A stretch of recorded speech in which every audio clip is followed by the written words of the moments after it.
Well, the annual Black Business Summit is being held for the fourth time in Eastern Cape this year. It starts on Wednesday and brings together prominent business people and politicians to debate BEE and other issues.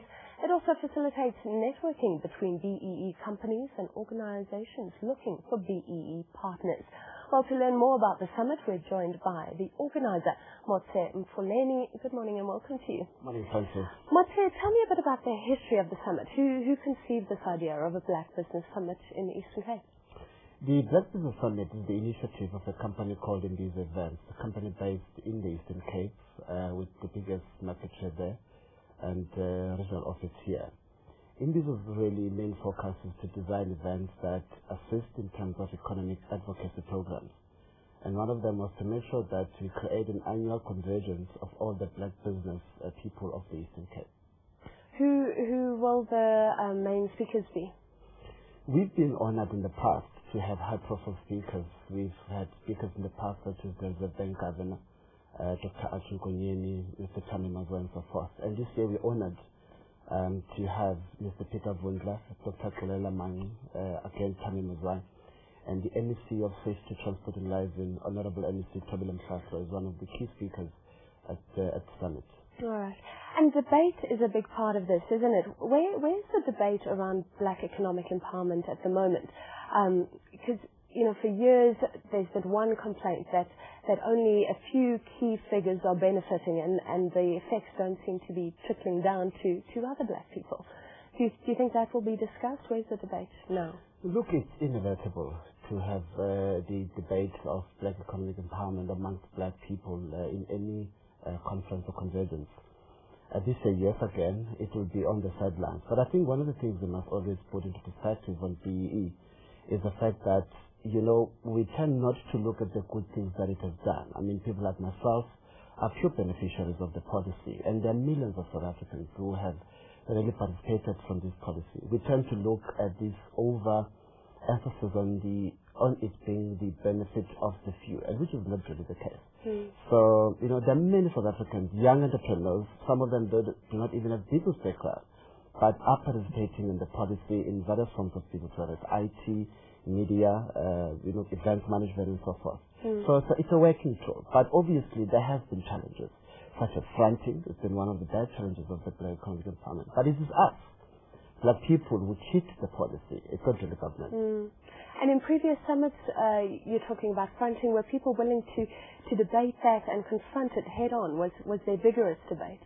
One of the things that's exciting about the Eastern Cape is the activism of NAVCOC, particularly NAVCOC Nelson Mandela Bay, led by my president, Kutlwana Hedbush. One of the key things that NAVCOC in the Nelson Mandela Bay area is strong about is to make sure that the issues of fronting are dealt with harshly.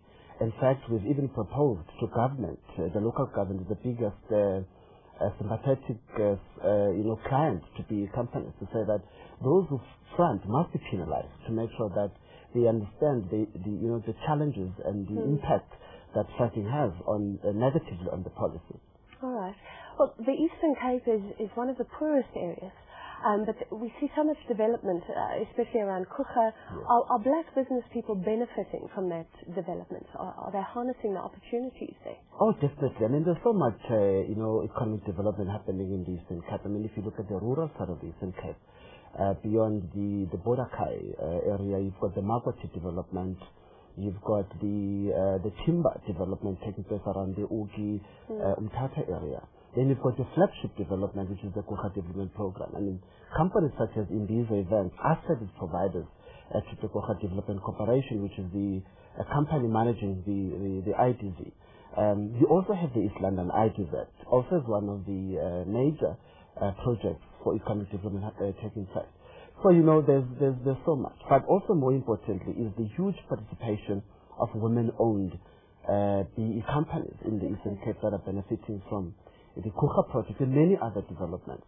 But I must say that I've been very impressed with the support that the Eastern Cape government and the environment has created to make sure that both the urban and the rural Eastern Cape is able to benefit, from all these major economic development programs taking place in the province.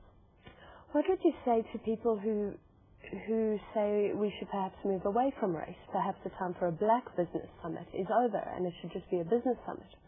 Look, I think that, sometimes you see it a lot in sports. Sometimes I think we cling on this race thing in a negative way, where we want to be discriminatory. But in terms of redress, there are certain things that we need to keep perspective on. I mean, the policy of the Black Business Summit, for example, it's really to create a platform for a period of time where we begin to celebrate the excellence of Black business people and professionals.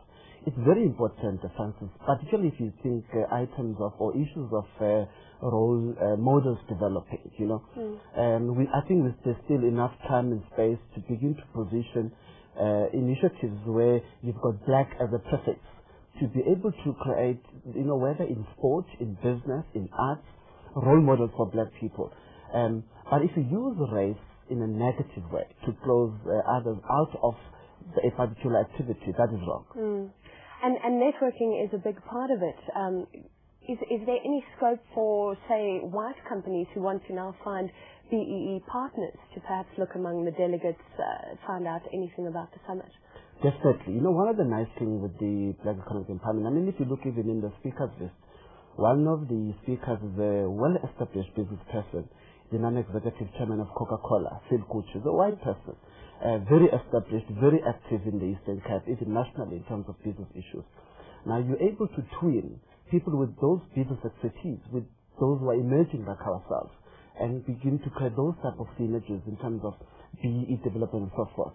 But also you've got many companies that, were originally white-owned companies, but are now BEE-owned companies. But you still have, whether still in ownership level or management level, white faces within those companies. Yeah. So, the conference and the summit begins to create that platform where even BEE companies and white companies are able to have a twinning and a matchmaking. Yeah. Also, it seems to be helping a partnership between government and Black business. Like you said, one of your main speakers is an MEC. Yes. It's very important. It's very, very important, this issue of making sure that, we assist government. We work together with government, particularly when it comes to expertise resources. People in the private sector like ourselves, we have a lot of technical skills, academic skills that could be lacking in government. But when we begin to create those type of partnerships, we're able to realize a better South Africa for everybody. So these private-public partnerships is one of the key things that we must begin to focus on. All right. Well, I hope it goes very well. That Black Business Summit kicks off on Wednesday, and we were chatting there to the organizer, Motse Mfuleni. Well, time for the market update, and economist Maja Katata Makwena joins us on the line. Maja, good morning. What can we expect today?